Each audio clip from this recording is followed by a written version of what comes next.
So it is. So I'm sure it's very, very useful to logic. Also. Did you convey this message to Jean-Yves Girard? Just chatting. Believe it or not, I met Girard. My paper on linear logic was the second paper ever published about linear logic. The first one was Girard, and the second was mine. Because I was the only one that could see that what he's doing is something very similar to relevance logic. Of course. So I was at the right place at the right time, and I gave a lecture about it in Edinburgh, and they all, for the first time, were impressed by me. Then I visited Girard also. Then we were friends, but later he began to say things really crazy, in my opinion. Sorry. Did you introduce him? Not yet. But, well, he did a wonderful job by introducing himself. Perfect. So our dear guest, an outstanding professor, yes, Avron, whose professional life is related to Tel Aviv University, right. And also from the group of Boris Trachtenbrod, also a very famous logician, very nice person, our common friend, and so we enjoy close personal relations for many decades, and it doesn't prevent us from, fighting, discussing scientific questions. And this will be one of the cases. Others, he said, but Arnon is retired in dignity, and enjoys life and research. So the time is late. So shall we? Yeah. Okay. By now, I guess you have all at least read the title of the talk, so I can skip it. This should be like this, right? Okay. So let's start for the notion of structure. It's not that I rely too much about Wikipedia, but it is a good place to start to get some idea. Category theory. I should mention this seminar, right? So here, this is my day. I'm doing my best. Is a general theory of mathematical structure and their relation. This is from Wikipedia, not my invention. Structuralism is a theory in the philosophy of mathematics that holds that mathematical theories describe structure of mathematical objects. Mathematical objects are exhaustively defined by their place in such structures. Consequently, structuralism maintains that mathematical objects do not pose any intrinsic property but are defined by their external relation in a system. Tov. So, it's a Tov in Hebrew. Tov is good. Fine. I hope you understood this. What I'm now really challenging is the structuralism. I only add here that there are several brands of structuralism. One of them is strongly connected with category theory called categorical structuralism. And the connection is clear. So the philosophers with tendency for category theory embrace structuralism, but gave it their flavor. Okay, how structuralism was born? And now I promise you that some stories inside the lecture, not external to the lecture. And according to the book, it started with a paper of, I know how to spell the name, but what I will express the name Ben Aseraf, I'm not responsible for this. A paper by Ben Aseraf, which was called, so on the set, this is something else I forgot for Wikipedia, never mind. He wrote a paper called What Numbers Could Not Be, very famous paper, was included in some of the famous collection of important papers in philosophy of mathematics. And what was very persuasive in that paper was a story, a very nice story about two boys, which we call Ernie and Johnny, and their education. I cannot repeat here the whole story, 20 pages or so in the paper, but I can give an outline using Ben Asaraf's own words. So Ernie and Johnny were sons of two militant, equally logicists, you can say set theorists or whatever, children. So they have not been taught in the vulgar way that everybody learns in school, no. First, they learn what is set theory, you know what are sets, because this is the primary concept. Then they learn what is the set N. Next come, they define what is a 1, less than, plus, etc. in N. And finally, they were taught how to apply these devices for counting and measurements and to speak with the vulgar. That's what fine. This is the first part of the story. Delighted with what they've learned. This is Ben Asaraf's expression all. The boys started proving theorem about numbers. Comparing notes, they soon became aware that something was wrong. For a dispute immediately ensued about whether node 3 belonged to 17. Ernie said that he did, Johnny that he did not. Why? Here is the source of the problem. One of them, now this is a private joke of I think, of Ben Asaraf, to switch the name. Yep. So Johnny was learned from his father the Zermelo reduction. No, 0 is the empty set, then the successor is taking the singleton of the previous number. So the numbers are empty set, the singleton of the empty set, the singleton, etc. While Ernie learned John von Neumann reduction. Again, it's not my mistake. It's like this in the story. John von Neumann, which you all know, also started with empty set as 0, but Sn is the union of n and the singleton of n. And then we have the famous von Neumann finite ordinals. So what I jump directly to the conclusion that Ben Asaraf made of this story. There are at least two completely different sets that are entitled to be taken as the set of the natural numbers. And any choice between them would arbitrarily favor one of them over the equally legitimate others. And consequently, number could not be set, which is the mere thing I wanted to say there. What they could not be set. The truth is that he went even further in that paper, and later concluded that the same paper that they are not objects at all. But everybody agreed, including Ben Asaraf himself, that this part is less convincing. So he was ready not to stand behind the last part, but about this number could not be set. And this was taken as very, very convincing argument that numbers could not be set. So what are the natural numbers according to Ben Asaraf? And the answer was, they are positioned in the structure of natural numbers. So, as I say, for example, you say 4 is nothing more, nothing less than being the fourth place in the sequence of structure of the natural number, ordered by the usually less than relation. Okay. The word sequence means that you already know what the natural numbers. I agree with you, but we are now.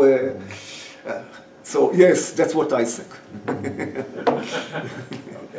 Okay. But also Ben Asaraf thinks that we all know what are the natural numbers, but we know, but we have not realized that they are just positions that do not have independent existence. We cannot talk 7 as object of its own, only as a part of the sequence. That's the idea. Okay, this was Ben Asaraf's story, and this is a very good story. No, very influential. And we know nowadays if some story is a success, then somebody want to use their success, write a sequel to this story. So I wrote a sequel to this story.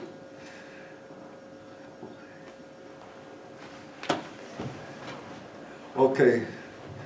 What I have not told you that Trachtenbot was not my. Sergei talked about being in the Trachtenbot group, but my supervisor was not Trachtenbot. It was Professor Geifman, who just entered, and I'm very, very pleased to see him. I'm sorry, we have a flat tire. Car had a flat tire. You see, We just started reading. yeah. So. The universe is rigged against this talk, so we're fighting. It's amazing. Okay, so as I said, I wrote a sequel to the story. I say first I thought of calling it the set theory strikes back, but I decided to call it the next generation. So this is the story, the continuation. So Ernie and Johnny, son, Junior, Henry Junior, Johnny Junior, sons of two militant structuralists now, children, also have not been taught in the vulgar way. First, they learned the idea of mathematical structure, of course. Then they learned what is the structure in. Next comes the definition, 1, plus, etc. Finally, they were taught how to apply this device for counting and measurement. Exactly like in the case of the old generation, the difference is the first thing they learn and consequently the second one. Delighted with what they've learned, the boys started proving theorems about numbers. Comparing notes, they soon became aware that something was wrong. For a dispute immediately ensued about the number of solutions of the Diophantine equation x plus y equals 3. Ernie Jr. said it is 4. Johnny Jr. said it is 2. What is the source of this theorem now? For Johnny, the structure L started with 1. For Ernie, the structure L starts with 0. Now, of course, Benesarov himself in his paper started with 1 and then in 1998, when he wrote another paper, he changed to 0. Dedkin started with 1, and Frege started with 0. So both of them exist. Both of these, some put the 0 inside, some put the 0 outside. Later I learned that when I was looking to see if somebody say anything similar to my argument, I found that Dammit, in some chapter in his book, wrote that the fact that people ask whether 0 is natural number or not is already something that shows that it's an intermediate meaning. But this is not my point, but it's connected to it. The conclusion seems to be that number could not be just positioned in the structure of numbers, because there are at least two completely different structures that are entitled to be taken as the structure of the natural number. And any choice between them would arbitrarily favor one of them over the equally legitimate others. To those who came late, I'm using here exactly the same words, word by word, that Benesarov was using. But then, of course, there is a question here. Are N0 and N1, N0 is the one we start with 0, and N1 really different structure? Because if they are the same structure, then everything is okay. Well, according to what is perhaps the most basic principle of structuralism, is the two structures are the same if and only if they are isomorphic. They are certainly not isomorphic. Of course, for example, there is one sentence is true 1, that n plus k is always different from n, and its negation is true in 0, so they cannot be isomorphic. Okay, this should not be, so I thought, the end of the story, because maybe to demand to be isomorphic, which is something that depends after all on the choice of the signature, maybe it's something too mild, not sophisticated enough. So the challenge is to find another reasonable relation of equivalence of structure that satisfies at least the following three conditions. First of all, it should be equivalence relation. Second, it should all between any two isomorphic structure. This should be at least sufficient, maybe not necessary, but at least sufficient condition. And finally, it should all between N0 and N1. Well, is there such a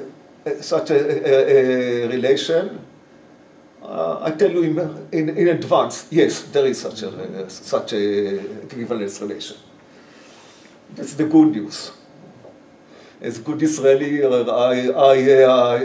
I come with the bad news later.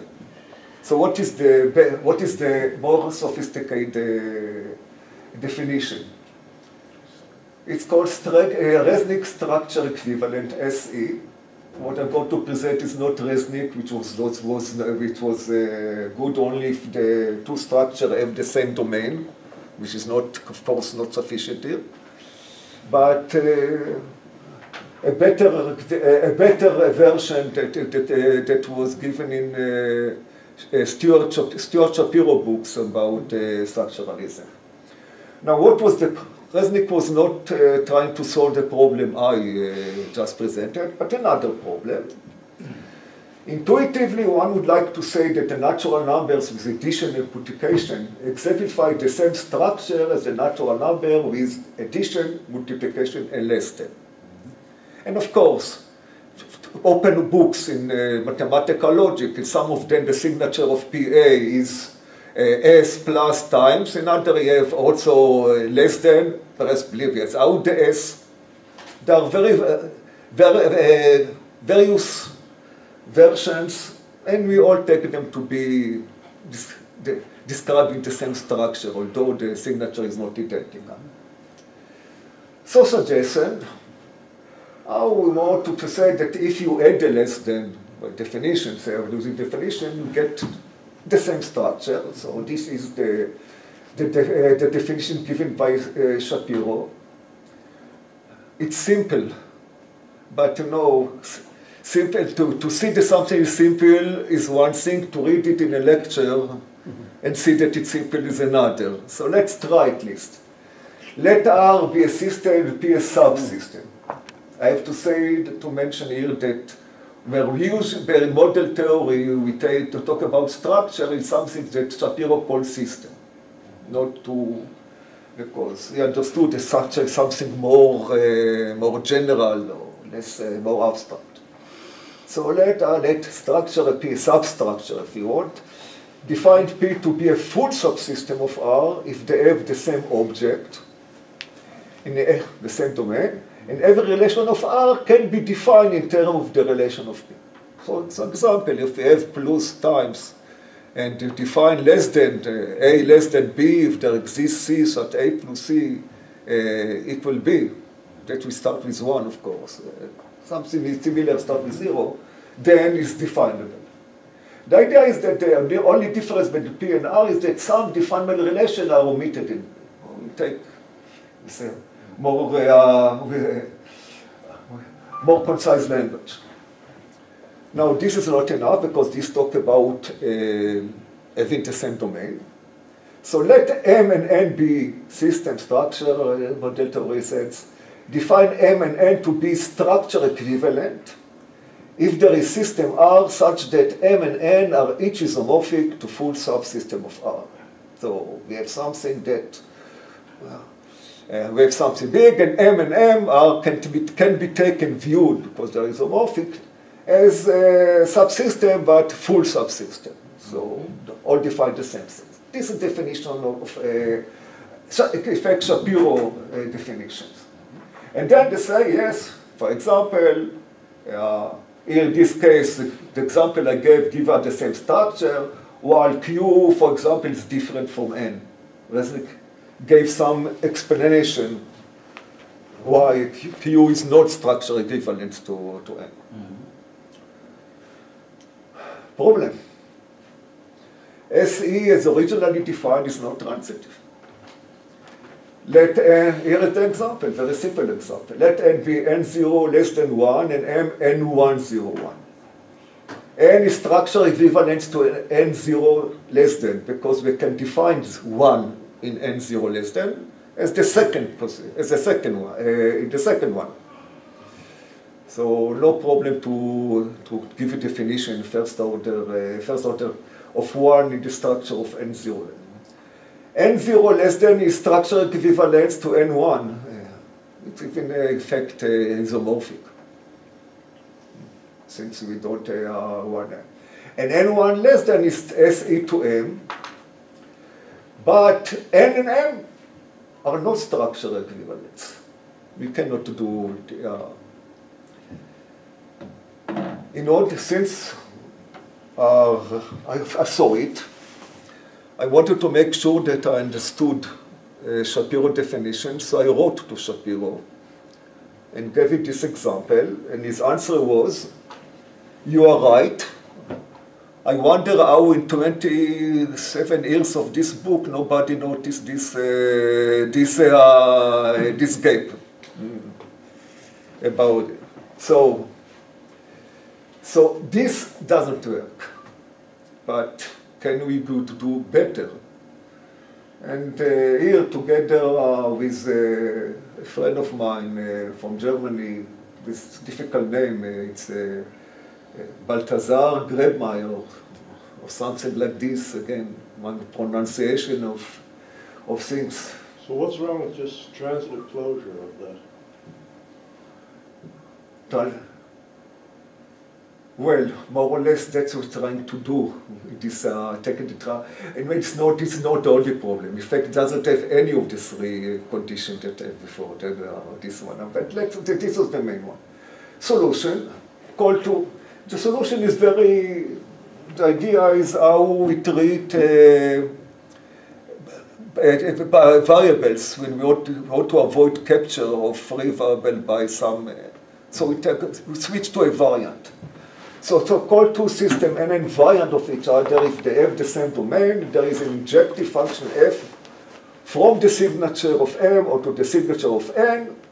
So they say the f preserves the arity of things, same type, the same arity, and it has in m the same interpretation that has it as in m. So all the difference is between how we call. So somebody, for example, use for multiplication dot, and another one use this for multiplication. We take it as the same, still as the same thing. Yeah. So we can use invariant in order that the main problem is that you have the same symbol, one less than in both, and are not interpreted by the same. That's the problem. So first avoid this problem, take variant in which the signatures are different, and then use the notion of structure equivalence. So define nm to be structure equivalence if there is a variant of m whose signature is disjoint from that of n, and these variants are structure equivalence. Okay, these are the good news. This notion of structure equivalence satisfies the three conditions: equivalence relation, isomorphic structure, of course, structure equivalence according to this, and n0 and n1 are structure equivalence. So if we take this as the identity relation between structure and use it to define what is structure, n0, there is a single structure of natural number. Okay, I think everybody here, when you see title good news, wait. Be sure that now will come bad news. It almost trivializes the notion of a structure. Here are some examples. Now, look, there are grades here, degrees here, because we are talking about definability in this notion of structure equivalence. But definability using what? There is definability using first order logic, and definability using second order logic, and they are not identical, of course. Z-less plus and Z-la are first order structure equivalents. First order, not even second order, and so are Z plus times and N plus time. They are there. So from this point of view, no difference between Z, the integers, and the natural numbers. And if you go to second order logic, or even weak second order logic we quantify about on finite sets, not only on every subset. Then natural number NS in second order logic, or even the weak one, is enough sufficient to define all natural numbers. And Q times R is the structure of rational numbers, are structural equivalents. So there are no difference between Q, the rational numbers, and the natural numbers. And here I should add that structuralists usually use second order logic, because talking about the structure of natural number, you can talk only if you have categoricity of characterization of natural numbers. This you have in second order logic, but of course you don't have it in first order logic. You cannot characterize uniquely the natural numbers. So practically, it seems that any two non-trivial countable structures are structure equivalents. Since Mel is here, I can add here another example from his book, which it doesn't is not his own example. The structure of hereditary finite set with epsilon, the membership relation, and the natural numbers are structurally equivalent to, using what is called Ackermann also. So I was unable to find, let's say, and the two countable structures that I checked, that is not completely trivial, were found as cases. So if we use this as the identity of structure, we have only one important property, the cardinality. That's all. And this is certainly not very satisfactory. Thus, let's give you, I don't go give you the full proof. It's not very difficult, but a lot of detail. So the idea, instead of any of the second one, instead of using the natural number, I use here the equivalent integer together with a successor, and not negation, but the of course, I forgot. From 5 to -5, from -5 to 5. That's this operation. Not unitary minus. What? The unitary minus. Yes, not subtraction. Don't need it.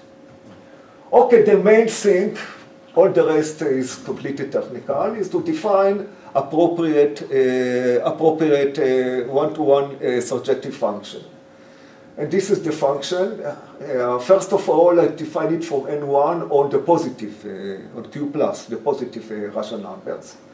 So F1 is 1. And then the idea, we use two operations.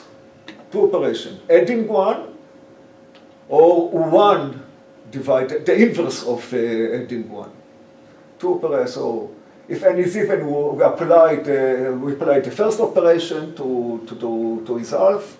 If n is not even, then we take the n1 plus 2 and apply the second operation.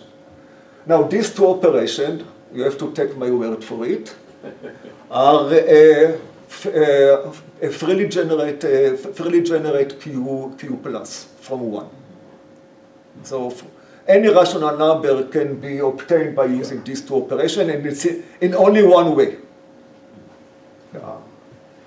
Then to have all, then of that, this is very natural to have it all. Why this doesn't? Opa, no, this is what. This is no.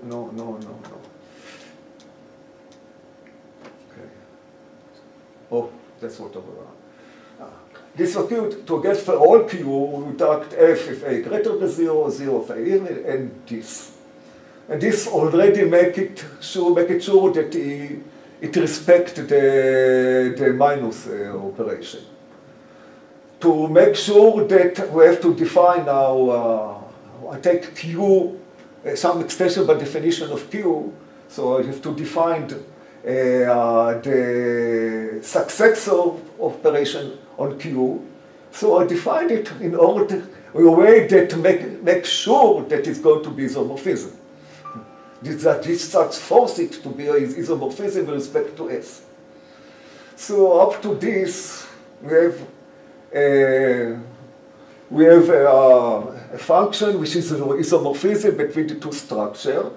The technical thing is now to show that indeed each of them is definable in terms of the others. And that's okay. That's the rest of the proof.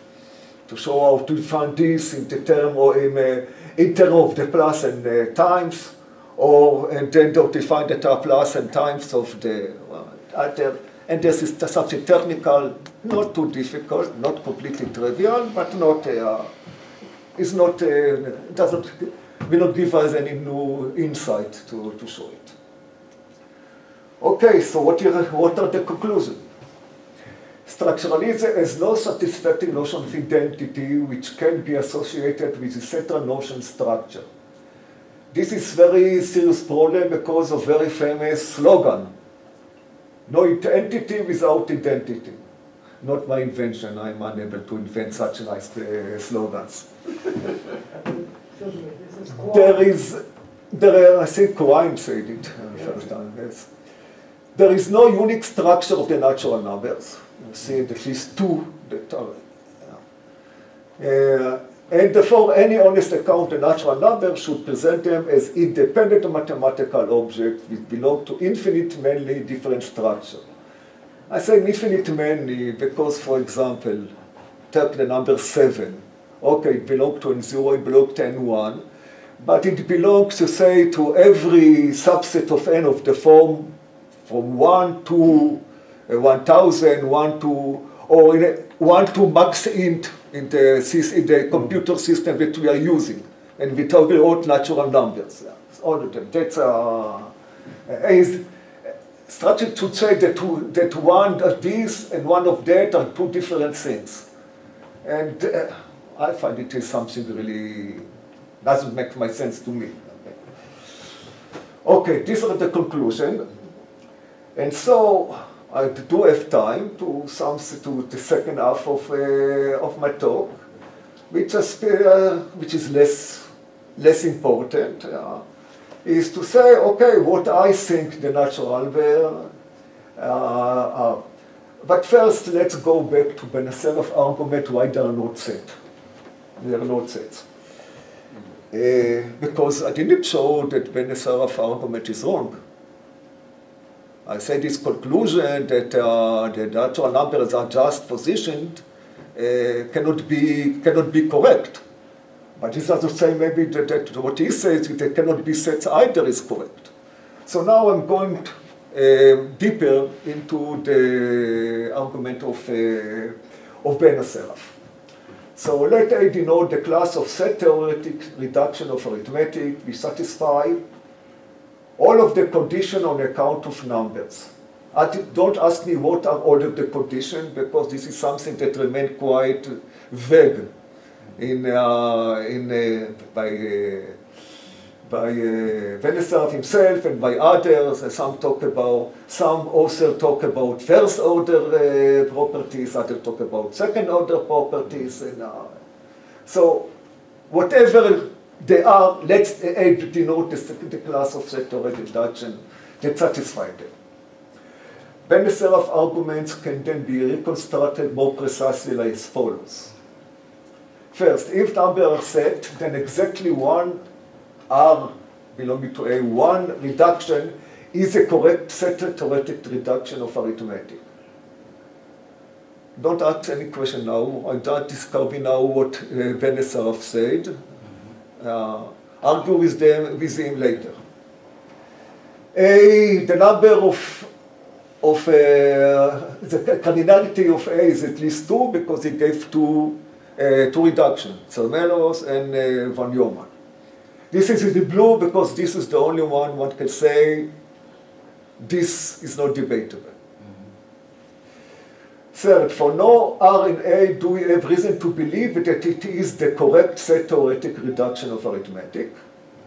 4, if R is the correct set reduction of arithmetic, then we have reason to believe that, or we should have, I don't know, but I think that what we have reason to believe that it's the correct one. From all these 4 follow that no R in A is the correct set theoretic reduction of arithmetic, and so numbers are not set. Now, historically, for this, there were, of course, as you can imagine, when talking about philosophy, there were a lot of papers about this argument of Benacerraf. And those who try to refute him, so the most popular place to refute is 4. If something is the correct, that he should be able to know which is the correct one. Also 3 was not clear why we should have reason to believe. 1 also was attacked. Sorry, 3 was not attacked. 3 was not attacked. Sorry.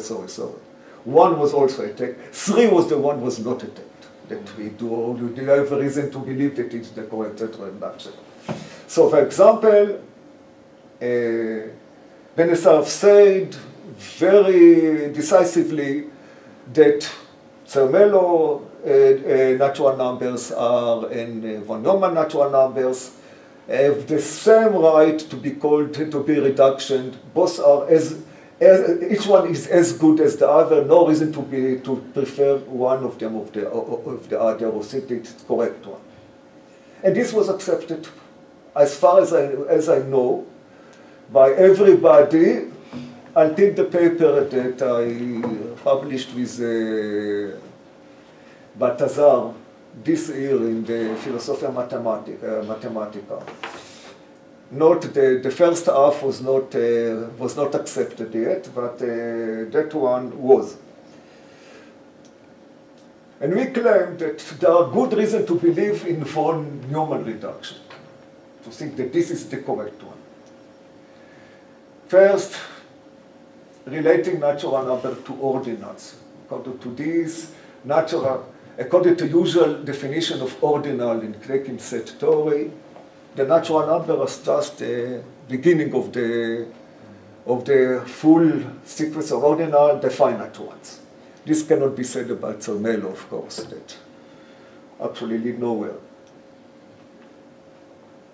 Now, the identity of finite ordinal cardinals. One of the mysterious things sometimes I'd say about that we use the natural number for 2 things, counting and measuring. And then you can use both, although in the language, of course, we have 1, 2, 3, and first, second, third. And first, if it doesn't even resemble the word 1. And still you can use them for both. This relies, of course, on some deep mathematical theorem, deep enough that one cannot explain to school or high school students what the theorem says, because they wouldn't understand, not that they don't understand the proof. They wouldn't understand what they are trying to prove when they say that they can use them both for the same. Now, explanatory power, the logical complexity of the definition, and the strength of the background theory. These are the 5 reasons. I'm going immediately to expand on each of them. I say already now, neither of them can be taken as a decisive reason to say this is the correct one. All the 5 together indicate, again, no one can prove that this is there without giving some criteria. But what we claim, and hoping that others will agree with us, that we have 5 reasons to say that von Neumann is reduction is better than Zermelo reduction. By the way, historically, this is this is not correct. Zermelo found von Neumann reduction before von Neumann. He started with what we call Zermelo reduction, then he discovered von Neumann and used it in a paper, and only then von Neumann came with the same thing. So Zermelo himself find it preferable to use so-called von Neumann reduction, historically. Okay, the first one, relating natural numbers to ordinals. Ordinals have even been introduced by Cantor as a generalization of the natural number in the role as ordinal numbers, which is applicable to arbitrary sets, or at least well-orderable sets. But Cantor believed that every set is well-ordered. Since then, one of the basic modern view of the natural number considers them as finite ordinals. And indeed, this is exactly what they are according to von Neumann definition. In contrast, there is no non-artificial way to extend the Zermelo definition of the natural number to infinite ordinal. In fact, von Neumann definition is the only reasonable set theoretical definition of the natural number that has this crucial property. The identity of finite ordinal cardinals. The dual role of the natural numbers as ordinal and cardinal numbers is one of the most basic features. It is so important that Ben-Asarov himself requires an account of the natural number to, well, one of the conditions of an account is this one, makes explicit provision in the account for the expression of the cardinality relation, e.g. by defining the relation Cxn between a number n and a set of cardinality n in some way such that Cxn odd if there exists a one-to-one correspondence between x and a number less than n. Well, according to von Neumann, the number less than n is exactly n. Here, Bereth implicitly take the set of number less than n given natural m as the canonical representative of the class of set of cardinality n. This is exactly von Neumann definition of n. So instead of taking as a canonical representation of the cardinal n, let's say this is n. That's all. And then we explain exactly why ordinal and cardinal are the same in the finite case. Explanatory power. There is striking similarity between the standard classification of the formula of first-order language of Peano arithmetic and set theory. In both, formula classify in exactly the same way, yielding the infinite hierarchy of classes with practically the same associated theorems. In both, the most basic class consists of the bounded formula, and then, according to quantifier change. The class is defined in both as the class from which are recursively obtained for atomic formula using the propositional connective and bounded quantifiers. This is the class of bounded formula in both. The only difference is that in set theory, the bounded quantifiers have the form for all x belongs to y or exists x belongs to y, while in formal number theory, they have the form for all x less than y or there exists x less than y. This strong analogy might seem quite mysterious. However, the mystery disappears if less than is identified with epsilon. Then it's clear why it's the same. Okay. Chapter 2. In set theory, the property of bounded formula is that they are absolute.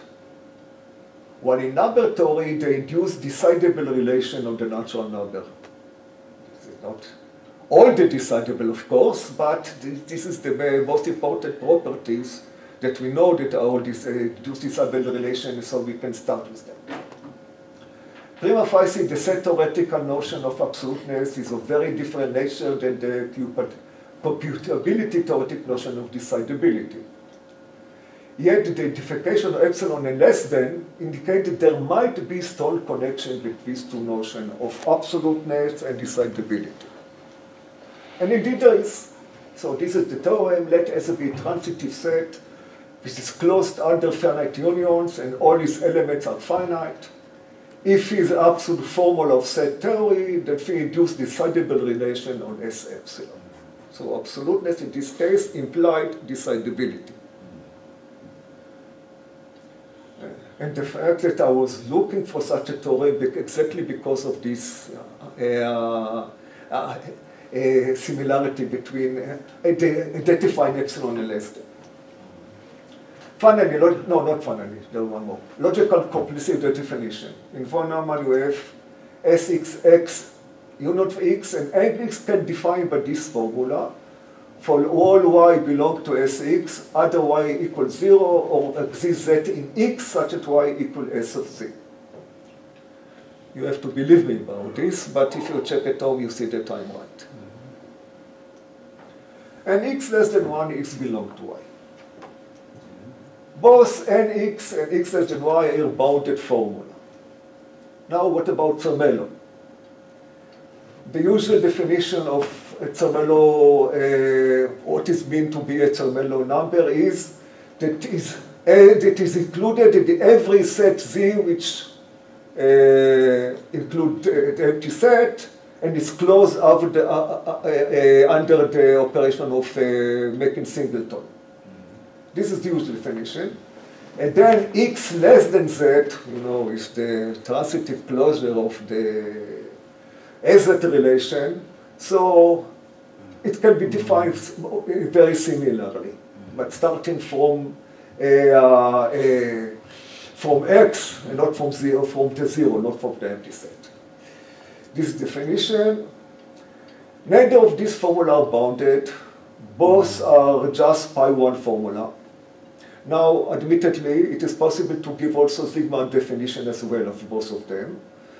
So one can say that Zermelo natural numbers and the less than relation of between them are defined by so-called delta 1 formula, but not by bounded formula. Delta 1 is more complicated thing, the class than the class of bounded formula.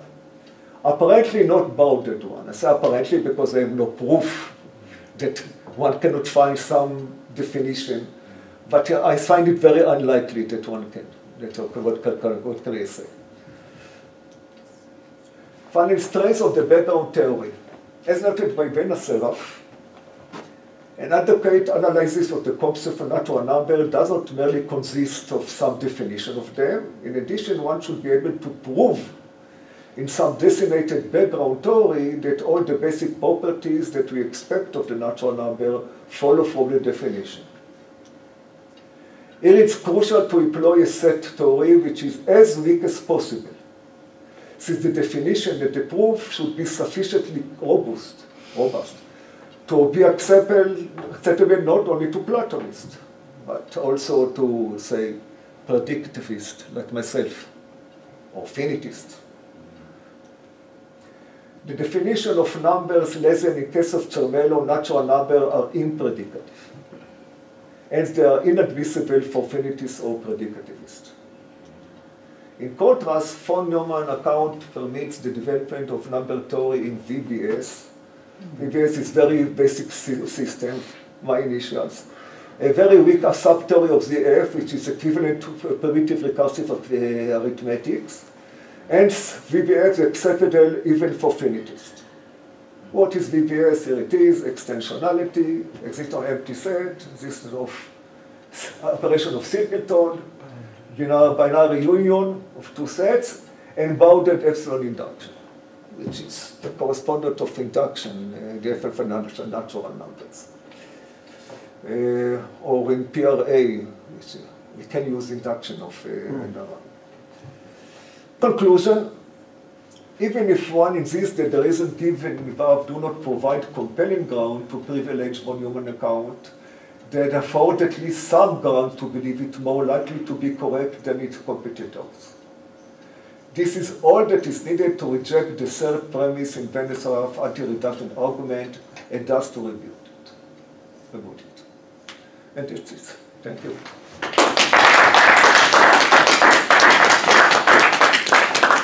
You're in charge.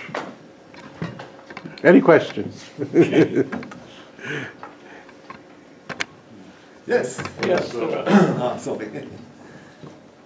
So I don't know anything about philosophy, but like, what do you think about like universal property as defining the natural numbers? You know, like Bill Lebeur's definition. Yeah. Number object. First of all, remember that I'm not a philosopher. I'm interested in philosophy. I'm not in universal. One can say things for them, but as I say, I find that for Neumann, they are really, let us say, when I first saw von Neumann reduction, my feeling was really, haha. So this is what the natural numbers. Because, for example, as children, you know, it takes us time to realize that you can go on and on forever with natural numbers. But if you look at natural numbers as cardinal numbers, then you must ask, is there really a set which has 10 to the 10 to the 10 elements? Is there anything like this? People say that even the number of quarks in the universe is something less than this. You know that this takes one more than 10, never mind. There are no objects. It seems that there are not such sets, and there is no such cardinal numbers. And maybe the children have a point. So if you want to give an example of a set, we say that has a million elements. The most natural, I think the only one you have at first is the number between 0 and 99, 6 nines or something. Because this is what also affects what was hinted by Beneseraf when he say about 6n should be.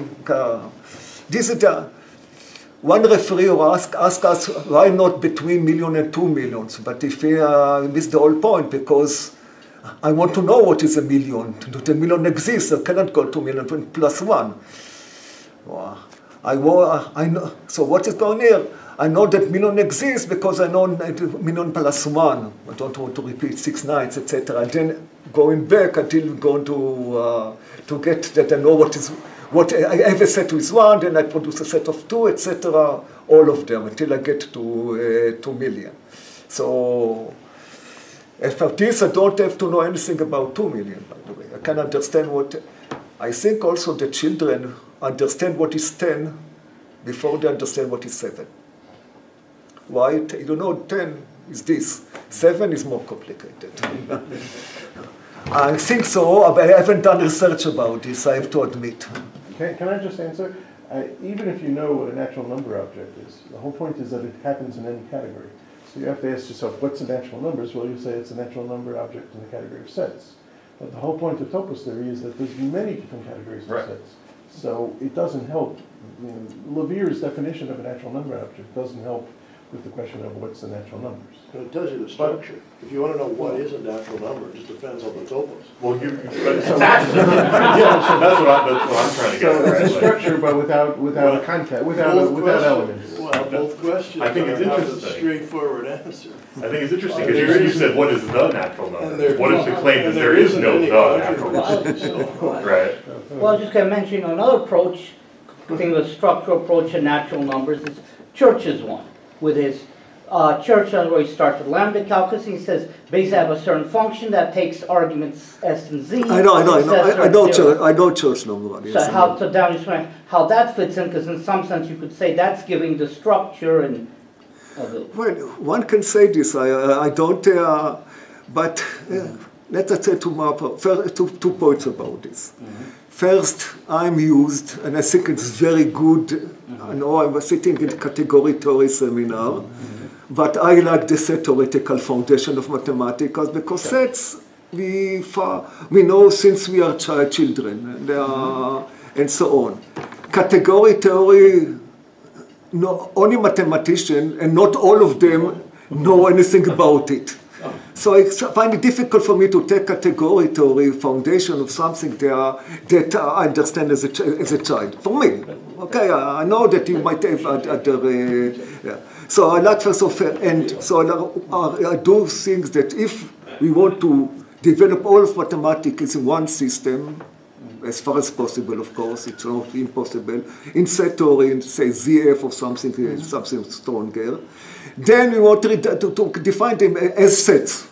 And here, I think von Neumann is the best. Well, I was going to say, because, you know, with lambda calculus, true, one can certainly interpret in terms of category theory, but one doesn't need to. I know, like, okay. Like all the computer programs. But in terms of sets... They just, all it really has is they have some notion of function, and even just a syntactic notion of function. Okay, I know. Okay. In that sense, you have a structure, so it just sounds like a different approach than, you know, the set theoretic one, where it's sort of a more syntactic. So what is the framework in which you develop the whole of mathematics? Okay, suppose I go with you. So what are your basic notion of, in set theory, one basic notion, set and of course a method. What are your basic notion if you want to define the natural numbers as lambda? So what are your basic notion of mathematics? Right, let's see, so I'm not sure, but I mean, I guess let's start thinking about it, that obviously you would have, you know, some notion of the function or function-like object with your lambda, and they have, you know, it's more than they have these terms, and that there are certain one, and that this just tells you how these expressions combine. Okay. Then one can so I guess ask I'm what... more formally than trying to think, you know, there's an object out there, but just more in the formal, you know, it's more of a formal theory of telling you how I can manipulate these terms. Then one can ask even what is a function, of course. Sure. And here I should say that the set theory books, they're not really consistent about it. Sure. They define the function as a set of order pair which satisfy this and this. And then they talk about the rudimentary functions, which are not functions according to their definition, because their domain is not a set. Sure. So it's something else. So, well, with that said, you obviously ask what a function is. You get into every single issue you got into with asking what a natural number was in sets, but then you could say that's because you took the set as a primitive notion rather than maybe say, you know, take a purely syntactic, take a more formal syntactic approach. And no, in category theory, the problem is that functions have a domain and a codomain. Sure. And in set theory, they seem to forget that. So, right. I was going to move this maybe in a slightly different direction, even though I would. It's very easy to explain a natural number object to a child once they know what a topos is. Right? But okay, it's a very good answer, not a joke. What I was going to do, though, is suggest, I thought the structural equivalence part of the talk was very interesting, and there's some related work that you might be, because what you hit on is that this notion of structural equivalence is just like this enormous hammer, and in a sense it's just saying everything that fits on a chip can be simulated on a computer. Thank you. Right. Eventually, but what I was going to suggest is there's a beautiful paper by Filius, the computer scientist, on the expressive power of programming languages, because he was trying to deal with that problem that we talk about different programming languages being more expressive than others, but in fact, you know, they can all make the chip do all the things, so you needed to come up with a better notion of expressiveness. And he came up with the notion of local versus global transformations as a way of capturing when two things can locally simulate versus needing a global transformation to simulate. And I think that would be an interesting way to sort of see which of these equivalences that you've expressed are local or global, sort of translating Filius's notion from purely computer science into the framework of logical structures more generally. Okay. Sounds interesting, but I cannot say now. No, just wanted to mention it, yes. Yeah. I was doubtful about coming here, but of course you're so famous. And I thought, there's got to be more to it. This is ridiculous. Who cares about it? No, I was completely wrong. This was a great talk, giving rise to many questions in my mind. But now I wish to make a psychohistorical remark. Children have never heard of sets. They don't understand set theory, and I'll demonstrate. All mathematicians in 1900 in Europe had once been children, as far as I know. And yet many mathematicians in Europe in 1900 found it difficult to distinguish between the relation of element is an element of, and the relation of is a subset of. So therefore, children don't understand set theory. Look, I won't tell you my own opinion of set theory. It's the most wonderful thing man has ever invented. It's also one of the craziest and unnatural and unmathematical things that mathematicians have ever thought about. I'm sorry, end of reading. Okay, sorry. One comment about this. The mathematicians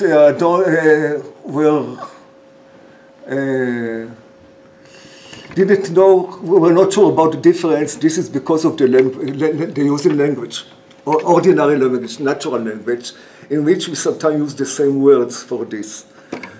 Mathematicians also have made, even the greatest one, mistakes about quantifiers. So Cauchy, for example, didn't distinguish between convergence and uniform convergence of sequences because of language.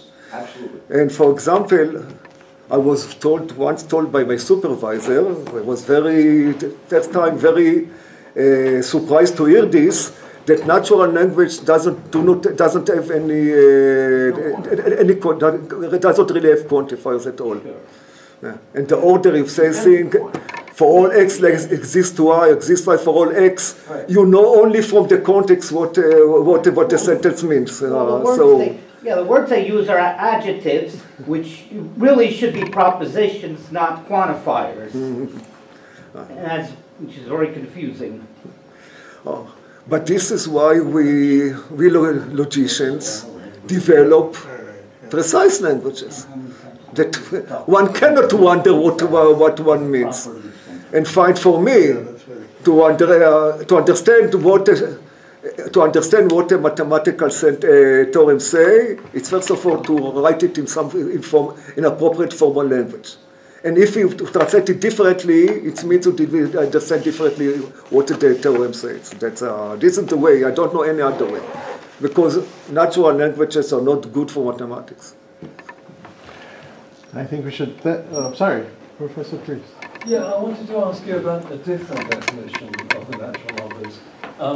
You may not know it, but I'm guessing you are. And that's Conway's definition of the natural numbers as real numbers. Yeah, I thought. Now, I can't give you the exact definition, but it's a beautiful construction which merges the von Neumann construction and the Dedekind-Cut construction. And it's different from the von Neumann construction because it generalizes way beyond the von Neumann construction.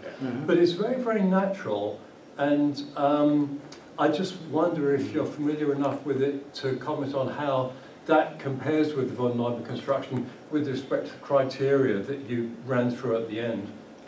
Well, unfortunately, this will be the shortest answer. I heard about Conway. I think I read something about it many years ago, but now I don't remember, and so I cannot say. Only I can say that this sounds very interesting. I look into it. Thank you. It is a very beautiful construction. Okay. Anyways, I think we should thank the speaker again. Thank you. I'm sorry I was late. So much.